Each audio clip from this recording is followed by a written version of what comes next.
The train screamed in the dark, but it wasn't the sound of metal on metal.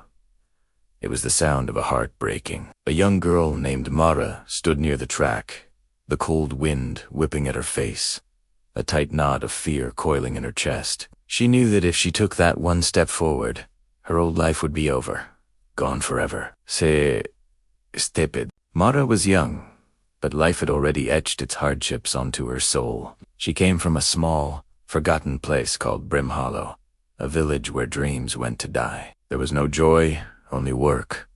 No laughter, only suffocating silence. Every single night, she'd watch the distant train, a sliver of light moving through the oppressive darkness. To her, it wasn't just a train. It was a door and escape route. Her little brother once asked her, "Why do you always look at it?" Mara replied softly, her voice barely a whisper, because it goes somewhere better. Her father was a strict man, his words like stone. "The world is a dangerous place," he'd warn. "A girl all alone will never survive." Mara would just look down at her own hands, rough and tired from endless labor, and she'd think to herself, "I'm not safe here either."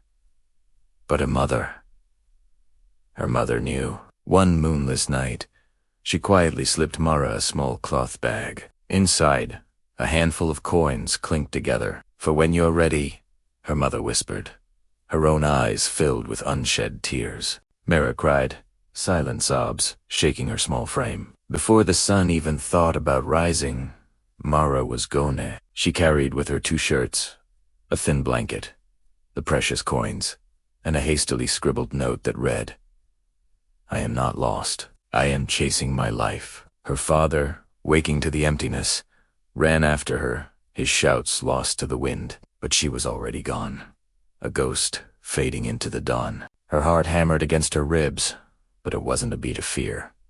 It was the rhythm of freedom. The city was a monster. It was huge, overwhelming. Buildings scraped the sky like jagged teeth. The streets roared with a constant, deafening noise. The faces she passed were cold, in different masks. No one knew her name. No one was waiting for her. Some nights, her stomach ached with a hunger that went beyond food.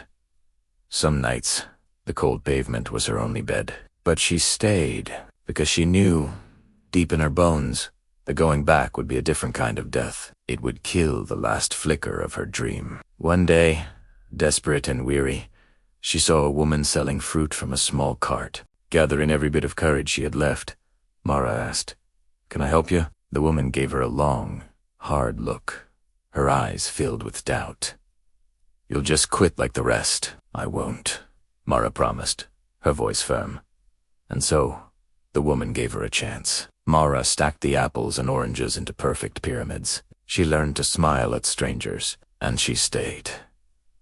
Little by little, something amazing happened. People started to notice her. They began to buy their fruit from the girl with the hopeful eyes. For the very first time in her life, Mara earned her own money. She held the coins tight in her palm, a real, tangible weight, and a smile spread across her face. "I did this," she whispered to herself. Months melted into a year.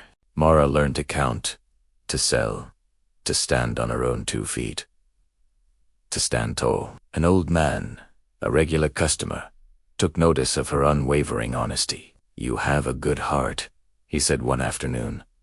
"I will teach you." He showed her which fruits were in season, how to spot the best produce, how to make her little corner of the world grow. Mara soaked up every word like a dry sponge. "C'est listen," she learned, and she saved every single coin. Then a letter arrived, the paper smudged with tears. "Your father is sick. Your mother misses you." Mara felt her chest crack open, the same way it had that night by the train tracks. She bought a ticket and took the train home. When her mother saw her, she collapsed into her arms, weeping with relief and joy. Her father, frail in his bed, looked at her, his eyes clear for the first time in years. "I was afraid of the world," he admitted. "I was never afraid of you." Mara hugged him tight. "I am strong now," Sid told them. She left them with food, with money, and most importantly, with love. Back in the city, Mara's dream finally took root. She opened her own small shop, A warm light spilled from the window, a beacon of welcome in the bustling streets.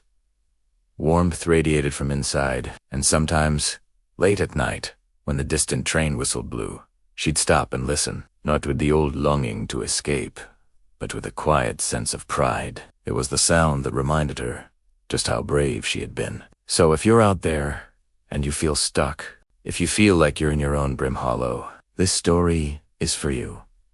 The train is always waiting. You just have to be brave enough to take that first step.